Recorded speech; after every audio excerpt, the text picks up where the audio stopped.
Rolling Tin Fist. I recorded this a week ago in the car, so I apologize for the quality. But it's important, I think, so bear with me. Hello, man. How are you? I don't typically like to record in the car because of the background noise, but I haven't had a chance to do video. I was on call for work last week to the beginning of this week, and it was rough. I ended up having to pull a lot of overnights during the week, and had about 3 days in a row where I slept only about 4.5 to 5 hours. So I'm just beginning to catch up to that a week and a half almost later. Anyway, I wanted to talk about work, particularly when to trust your instincts and when to keep your ear to the ground. So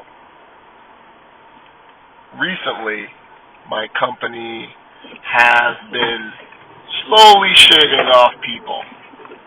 Part of it is that they are, as a public company, beholden to not only the board but investors, and so that's what they care about primarily. And that's not unusual in modern corporations. The problem is, depending on where you are in the organization, you may find out early or you may find out later. The lower you are from the CEO, the later you tend to find out. Unless, of course, somebody slips up and drops a dime, and then maybe you get a heads up. But it's important to keep your ear to the ground, pay attention, find out if you're being ostracized, if you're starting to get shitty assignments, if someone all of a sudden is being given responsibilities you would be given otherwise, if you've ticked off your manager, or worse, his or her manager, things like that, and how to strategically position yourself. The great thing about MGTOW is that there's already that idea of going your own way, and that applies especially to what you do to make money. Sandman has mentioned this, Third Swinging Monkey has mentioned this, Tension One MGTOW has mentioned this, even though, his role is a diesel mechanic, but the whole idea of getting your paper, your money in order, getting your house in order financially, so that even if you are working for an employer, you're not so caught off guard that you go into a panic spiral. So, why am I telling you all this?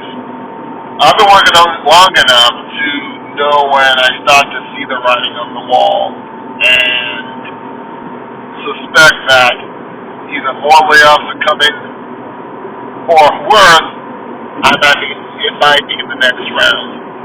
So I remember back in 2008, before the quote-unquote Great Recession, one of the mistakes I made was not listening to my instincts when I suspected there would be layoffs.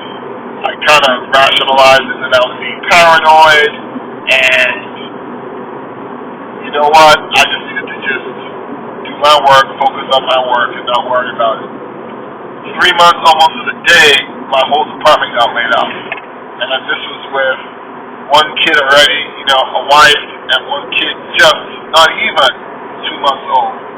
So to me, that was a wake-up call, big time.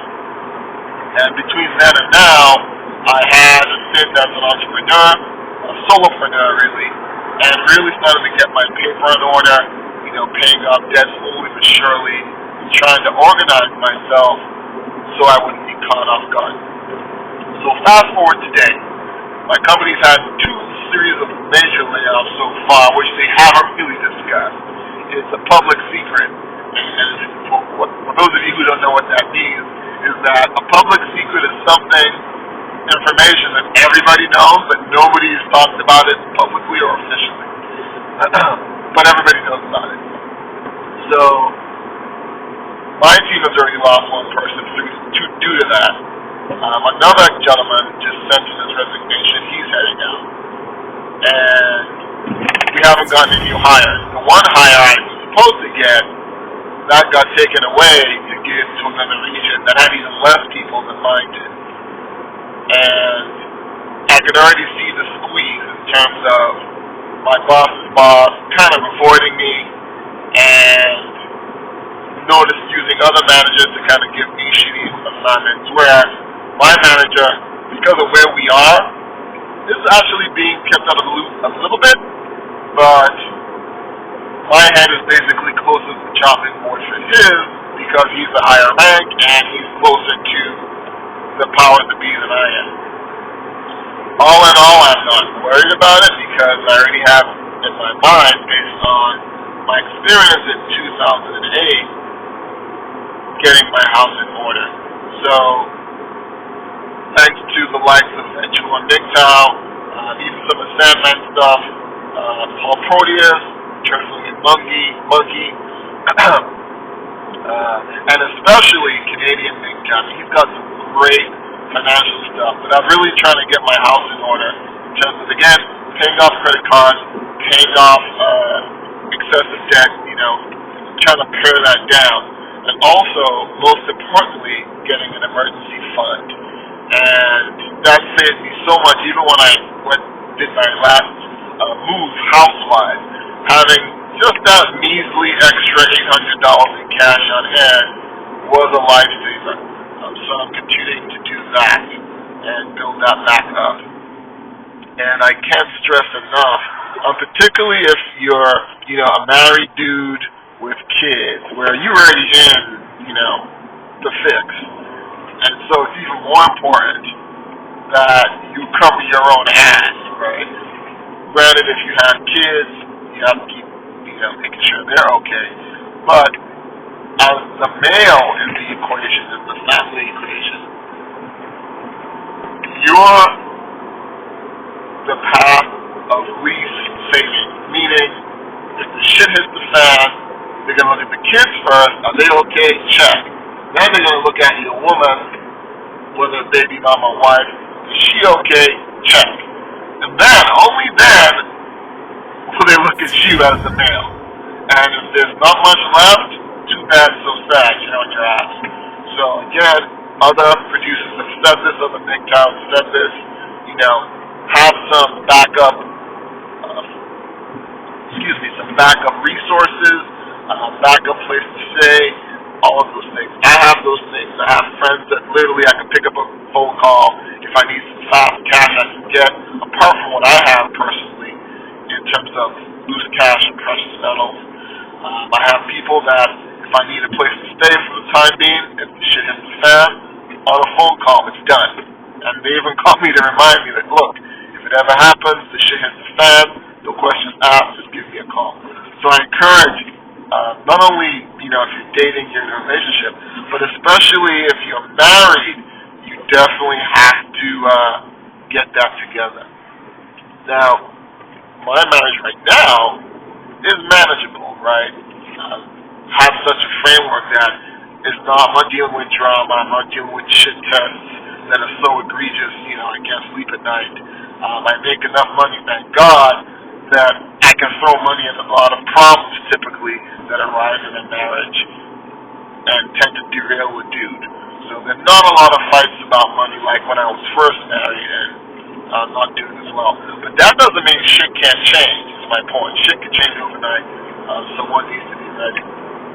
So my spidey sense is telling me that I may get the axe at the end of the quarter because that has been the trend over the last, I would say, 6 months. Because, quarterly reporting, you want to make sure numbers are in order to talk to the board before going to the street, as they say, Wall Street, to make your numbers basically for investors and things like that quarterly.